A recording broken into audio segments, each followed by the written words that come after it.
I'm joined by... Leah Constantz. So, Leah, why are you here today? What is the title of the book that you are promoting, and kind of what is it about? Mm-hmm. So my book is called We're Gonna Be All Right. That's what the cover looks like. And the subtitle is One Therapist, One Bombing, One Mass Shooting, and the Quest for Connection and Healing from National Tragedy. So in 2013, I found myself at the Boston Marathon bombing, unfortunately with two other friends. And it was a very difficult day, obviously, led to a lot of personal reflection and really a search for answers in terms of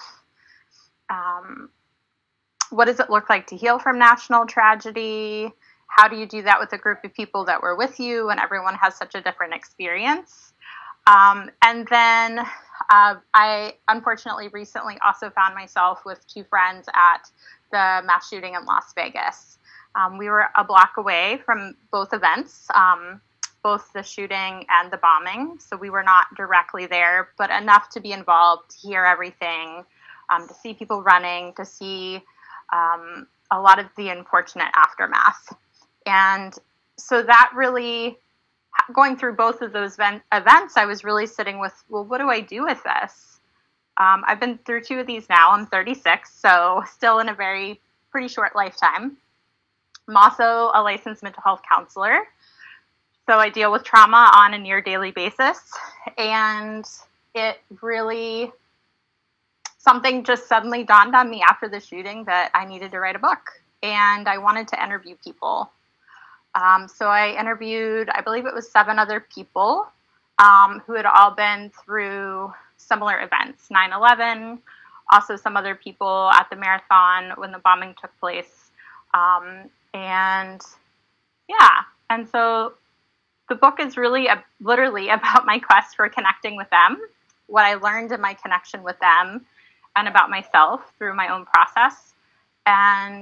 And then thinking about the concept of healing and what that means in today's society, especially with, the increase in mass shootings and mass violence in general.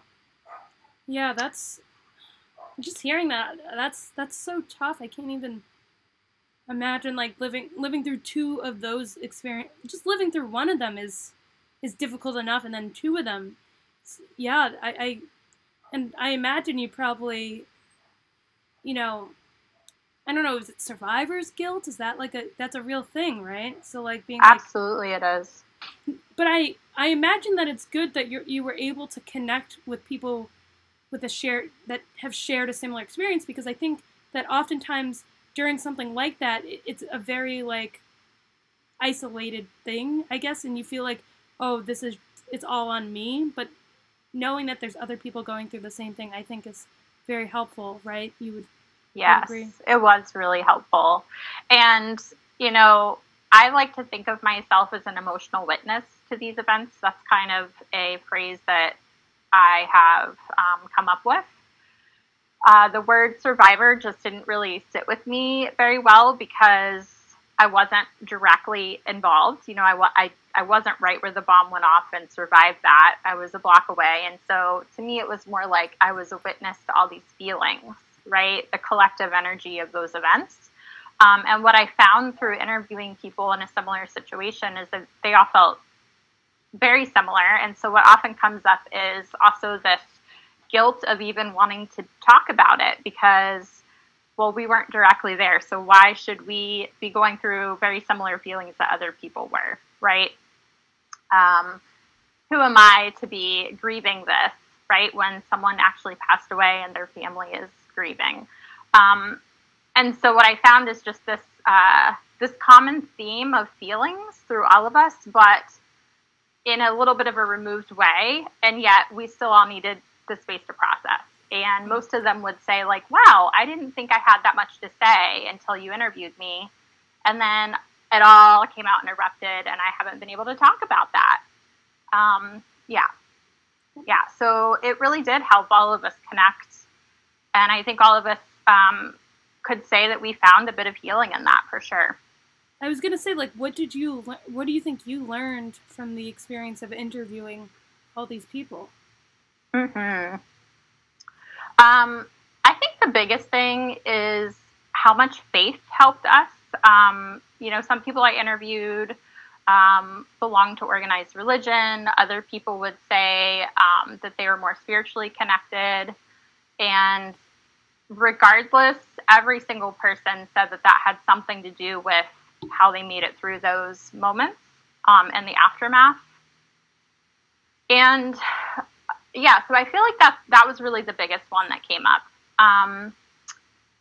Second to that, I think, was the theme of, oh my gosh, I didn't know I needed the space to talk about this, and now I know. And so I'm just glad that someone even asked.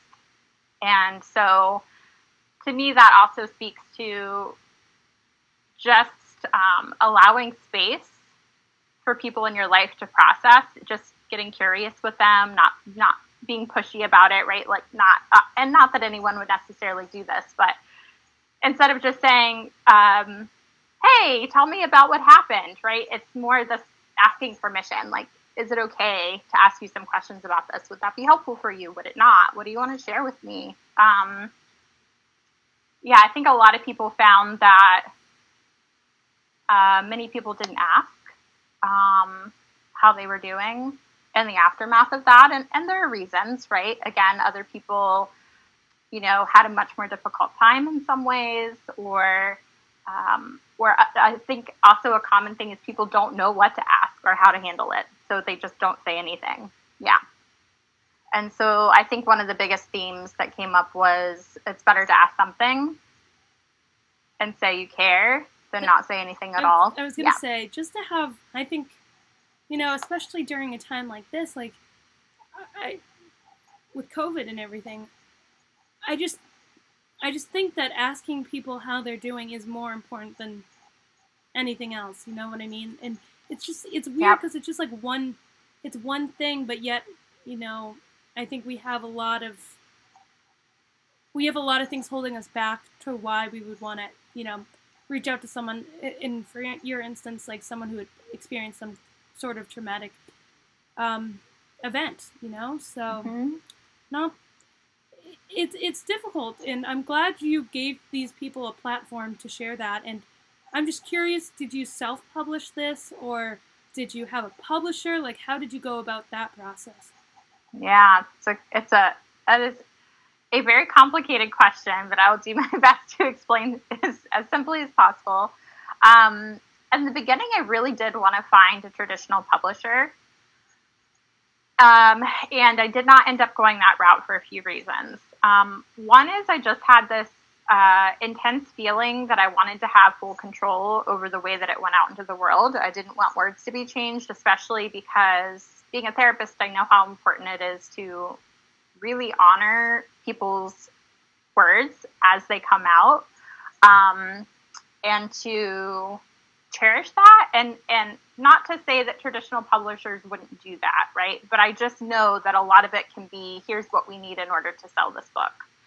And I was worried about that. I was definitely worried about that. I sent out a few letters and got some responses back. Not necessarily like we're interested in this, but hey, this looks like a really great project and good luck, which was really nice. And I just kept sitting with the feeling too of that this could be like more than a year long process of trying to get this book published as well. And I just felt like it needed to be out there helping people pretty immediately. Yeah. So I did hire an editor to help me at least, make sure that it flowed well, and that I had literally not made any massive typos or that sort of thing. Yeah. I'm sure there's still a few mistakes in there. And then I decided to self-publish. And I also really wanted to view this as a living document. That also felt really important to me. I think one of the biggest things with any sort of trauma is that it evolves with time, with healing, with space. with processing, and I wanted to be able to go in and edit it pretty much at any time. So, yeah, based on all of that, I decided to self-publish and not pursue a traditional publisher. Yeah. And so far, I'm like very happy that I did that. Honestly, I am. I totally understand that. Like, you know, you probably don't know this. So I'm like a writer myself, but I usually, I'm more playwriting and screenplays. That's kind of what I do. And I totally understand, like, oh, this is like my baby, and like kind of wanting to keep it to yourself. And I think, especially for screenwriting in general, it's like once you option and then sell a script, like you don't really have, it's not yours anymore. Like whoever buys it, they're going to do whatever they want with it, and that is what it is. What it is. But for you, that's really nice that, you know, this is something that you can change if you want to change as you go along, and that's it. I do see it as a living document because there's always, you know, there's always things that could be changing. You never know. So yeah, I appreciate that aspect. I'm gonna look at my next question. My phone. Okay. So, what is your story? Like, where are you from? How did you end up doing what you're doing now? Yeah, it's a really good question. So just to back up for a second, because I know in the very beginning I was like, I'm a licensed mental health counselor, which I am, and my specialty is in expressive arts therapies. So a big part of my book, too, is that there is artwork that I created to help me work through my own process. And so the backstory to how I got to being a therapist and expressive arts is that I grew up in a very, very rural town in West Virginia. So I'm not a native Massachusettan. And I just always knew that I wanted to help people. I went through a bout of my own depression and anxiety as a teenager.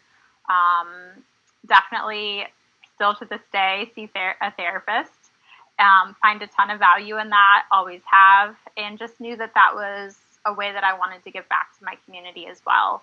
And along that way, along that path, I was also using art a lot and realizing how beneficial it was for me to express my feelings that way. And I took a bunch of art classes in school and in college, along with getting my degree in psychology in undergrad. And then someone told me one day about this thing called art therapy. And I was like, art therapy? I've never heard of that. What is that? And that was back in probably like, I don't know, maybe 2005.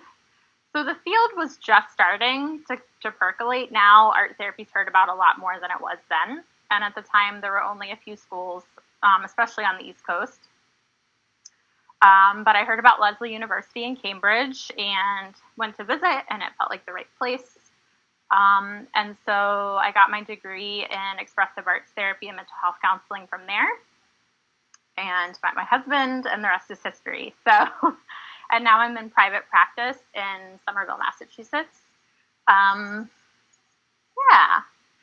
And it's interesting too, a lot of people ask me if I work with kids, but I actually work primarily with adults, which I love, because I think we really lose our ability to feel comfortable expressing. You know, I feel like society often kind of conditions us to believe that it's not helpful or not useful for us anymore. And so, yeah, I do a lot of expressive arts with my clients, as well as mindfulness-based stress reduction stuff. Yeah, so that's me in a nutshell. So, why did you want to be a writer? Like why did I feel like you kind of explained why you wanted to write the book, but yeah, have you always been a writer, or is this like a new thing that you were like, I guess I'm just going to do it? Yeah, that's a great question. Kind of, and so when I was younger, I did like writing. I was always like journaling or free writing, or I wrote a lot of poetry, especially in my darker days as a teenager. I'd write a lot of angsty poetry. I love that. And, yeah. And usually illustrate it too. Yeah, and so I think it's always been in me, but I never knew that, one, I would write a book about this, and two, that I would have it in me to do so. And I tell people all the time,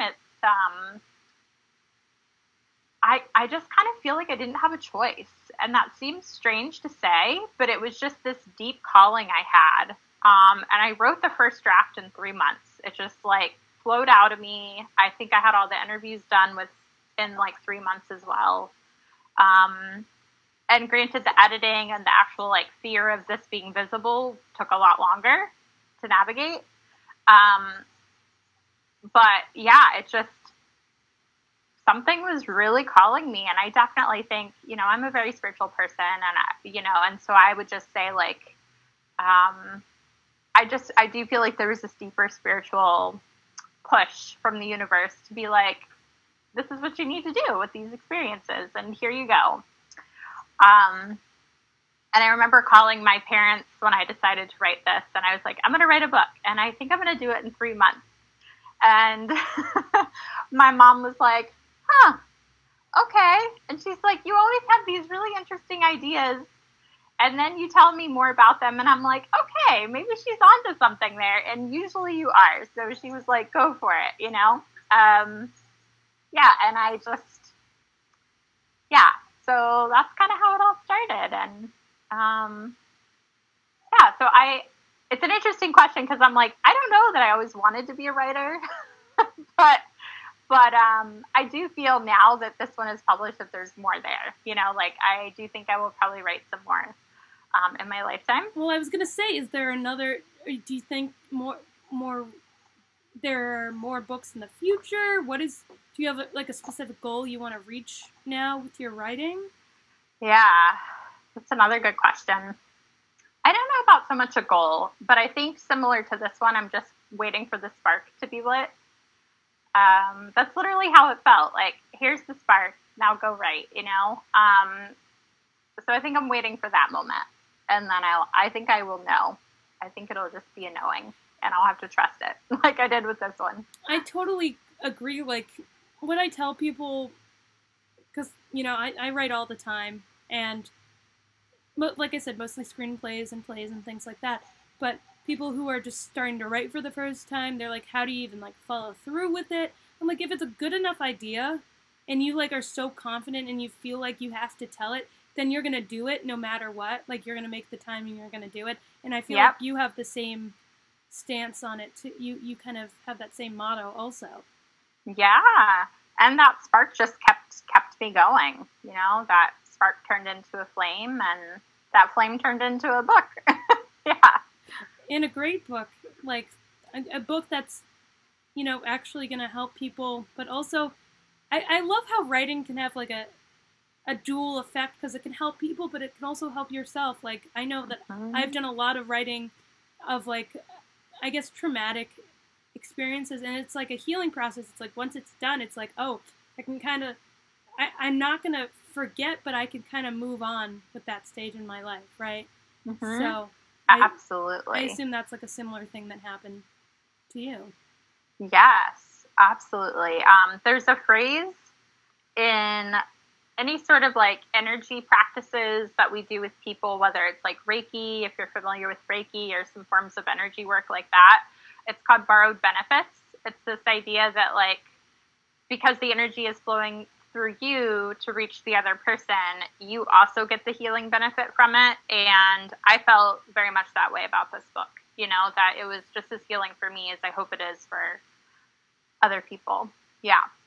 So do you have any advice you would give to people during this pandemic? Because this is kind of a, as they like to say, I don't know if I like it, but everyone's like, it's trying times. Like, but that is the truth. I guess it is trying time.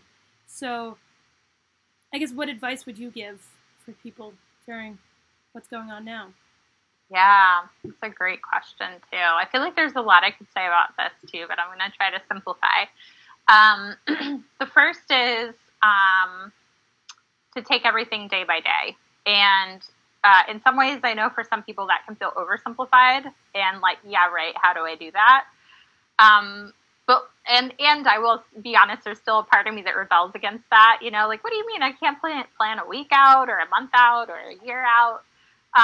And yeah, I've been telling people, like, plan your vacation in a year, but potentially have a backup too. You know, like, if, you know, we're quarantined again or something happens like that, what's something you can still do close by that can still be rewarding for you, so that we're still having things to look forward to, but we've set kind of two parameters. If things are going really well, then I'm going to do my vacation 100% what I normally would.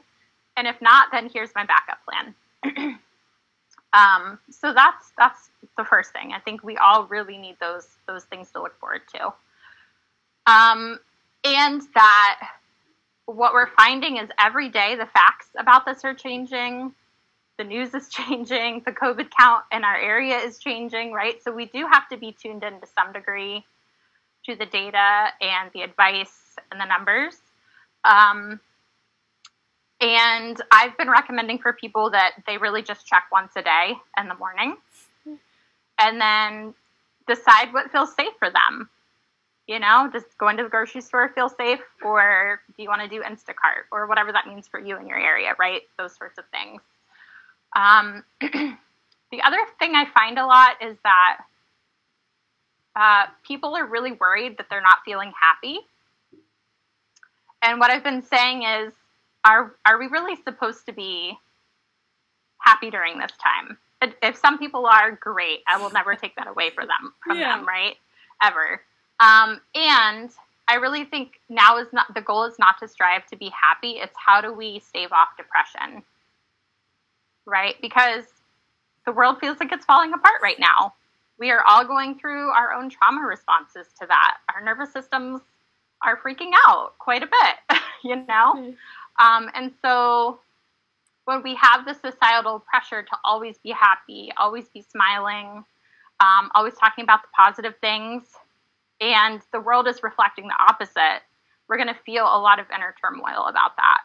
So just allowing yourself to be sad, to grieve, but also find time to enjoy the things that are enjoyable, whether it's a TV show you love or knitting or whatever, right? Like, we can still have those happy moments, but the goal is not necessarily consistent happiness right now. Am I making sense? Does that No, that makes sense? I haven't had anybody tell me that, and it's kind of like a big relief. I don't know, like, I just listening to you say that, I'm like, oh my gosh, you're right.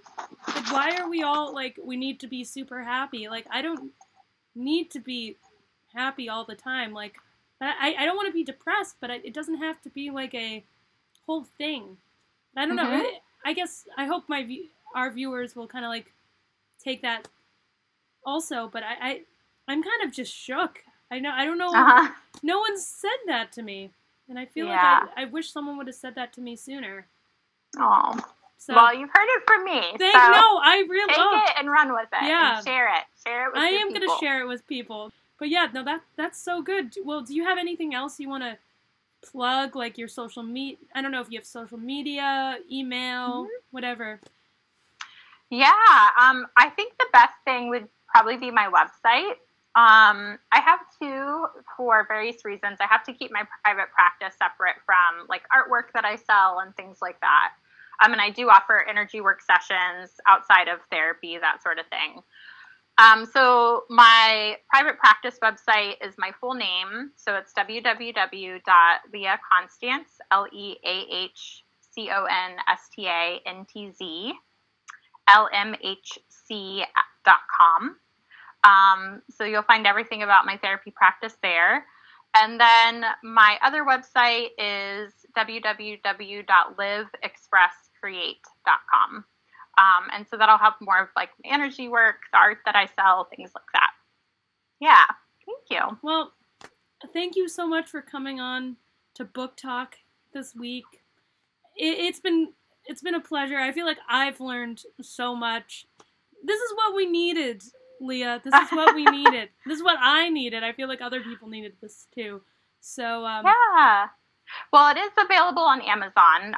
That is who I chose to self-publish through, just because they were the most reputable through through ebooks as well. So you can get it through Kindle or in hard copy like this. So that is available through Amazon. Well, thank you so much. Thank you guys for watching Book Talk, and we'll see you guys next week.